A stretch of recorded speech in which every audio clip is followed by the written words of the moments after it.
مومنو، جب تم آپس میں کسی میعاد معین کے لیے قرض کا معاملہ کرنے لگو تو اس کو لکھ لیا کرو، اور لکھنے والا تم میں کسی کا نقصان نہ کرے بلکہ انصاف سے لکھے۔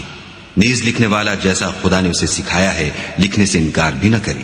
اور دستاویز لکھ دے، اور جو شخص قرض لے وہی دستاویز کا مضمون بول کر لکھوائے، اور خدا سے کہ اس کا مالک ہے خوف کرے، اور زر قرض میں سے کچھ کم نہ لکھوائے۔ اور اگر قرض لینے والا بے عقل یا ضعیف ہو یا مضمون لکھوانے کی قابلیت نہ رکھتا ہو تو جو اس کا ولی ہو وہ انصاف کے ساتھ مضمون لکھوائے، اور اپنے میں سے 2 مردوں کو ایسے معاملے کے گواہ کر لیا کرو، اور اگر 2 مرد نہ ہوں تو 1 مرد اور 2 عورتیں جن کو تم گواہ پسند کرو کافی ہیں، کہ اگر ان میں سے ایک بھول جائے گی تو دوسری اسے یاد دلا دے گی، اور جب گواہ گواہی کے لیے طلب کیے جائیں تو انکار نہ کرے۔ اور قرض تھوڑا ہو یا بہت اس کی دستاویز کے لکھنے لکھانے میں کاہلی نہ کرنا، یہ بات خدا کے نزدیک نہایت قرین انصاف ہے، اور شہادت کے لیے بھی یہ بہت درست طریقہ ہے، اس سے تم کو کسی طرح کا شک و شبہ بھی نہیں پڑے گا۔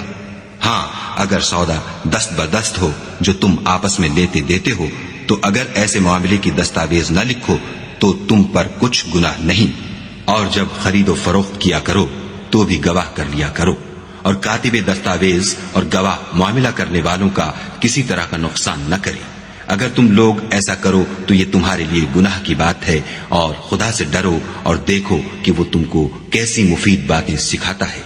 اور خدا ہر چیز سے واقف ہے۔ اور اگر تم سفر پر ہو اور دستاویز لکھنے والا نہ مل سکے تو کوئی چیز رہن باقبضہ رکھ کر قرض لے لو، اور اگر کوئی کسی کو امین سمجھے یعنی رہن کے بغیر قرض دے دے تو امانت دار کو چاہیے کہ صاحب امانت کی امانت ادا کر دے، اور خدا سے جو اس کا پروردگار ہے ڈرے۔